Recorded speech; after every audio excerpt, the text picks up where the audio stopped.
And we are back. I have a special guest, David Navara. David, welcome. Welcome. So you will show us your game. You can see it. You will see it now very quickly. Well, and the viewers as well. I thought that you won, but no, I drew. But I just met your colleague who asked me to come here, so I'm here. It was not such an eventful game, but at least it will not last too long. So we played some Bogo Indian, and it was a minor surprise from me because I normally play Ragozin or Queen's Indian. Okay. Hang on. Yes, please. It would be great. Okay, I will help you. Yeah, I don't have. Okay, so it was Bishop D2, Queen E7, yes. E3. We were Harry was here. We were discussing a bit about this opening choice. It's not fully in your style. Okay, I used to play Bogolubov Indian sort of regularly, and actually at some point top 5 Czech players played it, like Zbigněk Hráček, Vlastimil Babula, Viktor Láznička, Jiří Štoček, me. So basically black has 3 options before d6. Black can play d5, black can play b6, preferably with the bishop still on b4, and play d6, but somehow d6, e5 looked the most logical to me because b6, bishop b7 is just a slightly worse queen's name to Indian, and d5 is possible, but e3 looked like a very slight concession to me. But on the other hand, white already has a knight on c3, which is good. Instead of d5, I considered something like long castle, and after short castle, white can prepare some play with h3, g4, but it's very double-edged, and white played solidly, and it makes sense. There were more ambitious options as well. So white took and played knight d5. Actually, even queen d6 is a move afterwards, but could you? Okay. Yes, even queen d6 was a move instead of knight takes d5, but somehow it looked the most logical to me to exchange here and complete my development. I castled. White played queen c3, attacking my weak pawns. Okay. Yes, and then I played e4 because rook d8, immediate rook d8 has a drawback that white can play e4, attacking my e5 pawn, and it's not so easy to protect. So e4, knight d4. Now I inserted rook d8, rook c1. It's important in many respects. First, my rook is better placed on d8, and last but not least, white can no longer castle after rook c1, castle queenside, I mean. So now I played c6, and actually black is doing well here. Bishop c4 is probably equal instead of this, and now, white recaptures with the bishop on d5, and I will probably take on d5 and go back rook d8, and probably it's equal. And now it's rather white, surprisingly, who needs to be a little bit careful. The position is equal, but white has some problems with his development, and also was getting into a time trouble, but he handled it well later on.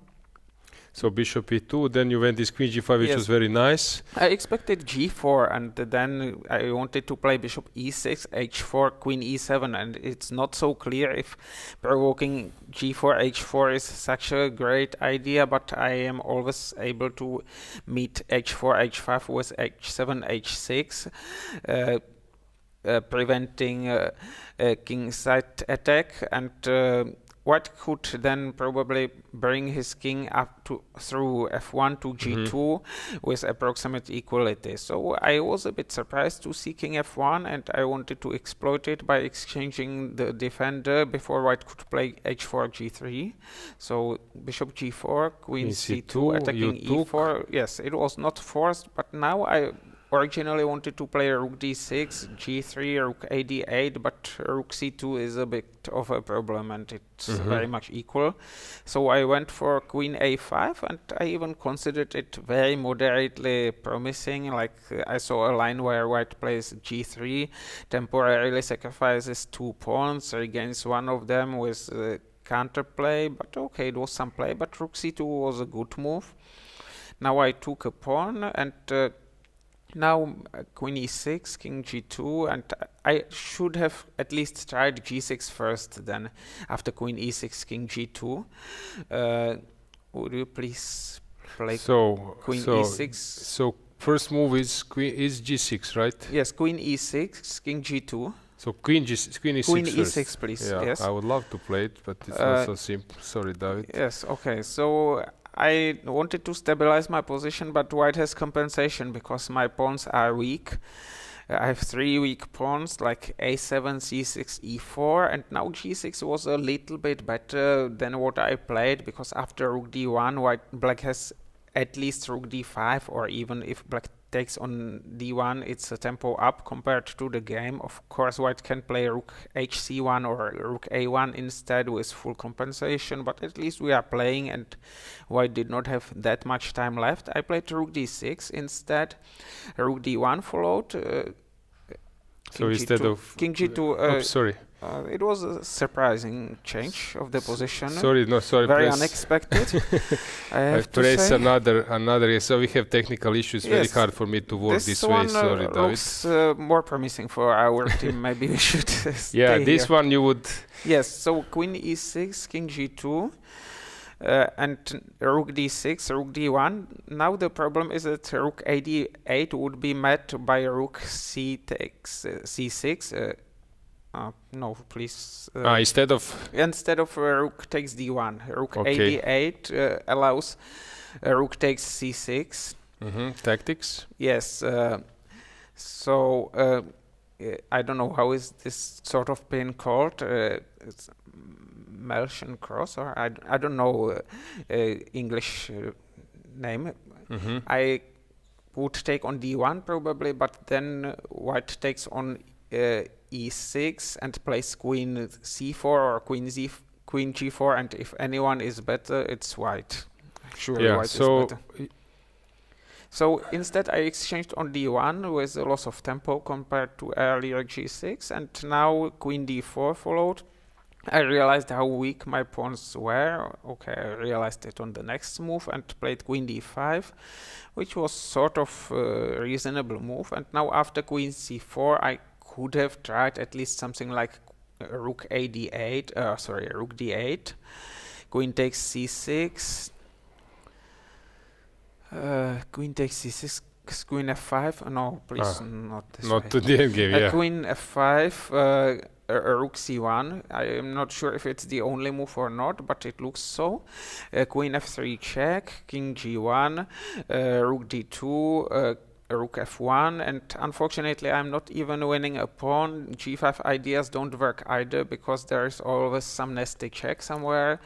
It's nothing about nationality, it's only that there might be some check on c8 at some point. And after rook takes b2, there would be a check on a8, and on a7 white takes, and I guess those g5 ideas don't work here either, although maybe I could have tried something like that. So I played rook b8. I was playing quickly in order to confuse the opponent, because he was short of time and the position looked very drawish, but he reacted well, and a5. If you push f5, then you're playing without the king. No, he takes my a7 pawn, rook c8, rook c7. Rook c8, rook c7. So I played a5. The problem is that if I play rook b8, now he can just a5. Rook takes rook b8. He can just play rook a4, rook a8, king f3, king f8, king e4.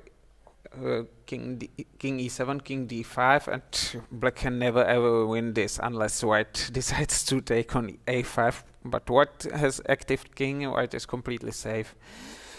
So I decided to play something else, but unfortunately white reacted correctly with rook e5, rook a5, and it's just a dead draw. I still tried something because it was short of time, and we were still not on move 40, but okay, it's just nothing, and here I repeat it, I could not do anything else, and also I saw that the match was going well for us, maybe not as well as I would have hoped before the start, but still well enough. Yeah, we can just briefly check. So Keimer seems to be outplaying Rager. Vidic was sort of winning, but now, still he's winning. You have also game where Grandilius is totally winning. David Anton won his game, and you have draw on the last board. Oh yes. So it will be very convincing. Maybe even 5-1. Yes, maybe 4.5. I don't know, but it looks like a convincing win. Okay, David, thanks for joining. We will move on with following time trouble, and hopefully we'll see you here somewhere. Thank you in the next rounds. The attention. Have a good evening.